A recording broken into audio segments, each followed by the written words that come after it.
Sidoqoftë, jo të gjithë shfrytëzojnë drurin për të krijuar. Shumë njerëz përpiqen që të mbajnë në formë trupin e tyre me ushtrime të ndryshme. Por për shëndetin e tyre më mirë se sa ecja në natyrë, vështirë se mund të ndikojë diçka tjetër. Për të sensibilizuar ecjen, sot u mbajt një aktivitet i tillë në parkun e Gërmisë në Prishtinë. Që 50 vjet, Isak Latifi dalje në natyrë e ka aktivitet ditor. Varësisht nga disponimi, ai ec çdo ditë nga 6 deri në 15 kilometra. Që nga fëmijëria, Isaku merret me sport dhe është një prej karateistëve më të njohur kosovar.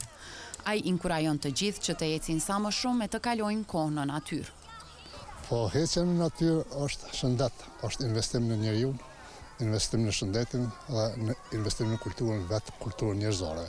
Po është obligimi çdo njeri që nga mosha, themi 3 vjeçare duhet të filloj ta aplikoj ecjen apo dalë në natyrë.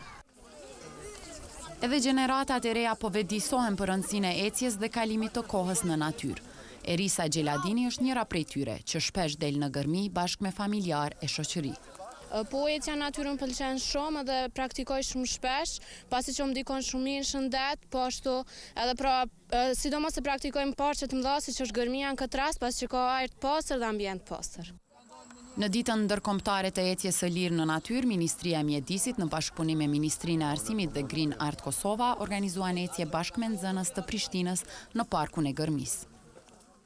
Aktivitetet e tilla kanë për qëllim vedesimin e qytetarëve, që të kemi një kujdes më të shtuar për natyrën, të kemi një lidhje më të fortë shpirtërore mes qytetarëve dhe natyrës, në mënyrë që ne të kemi një shëndet më të mirë.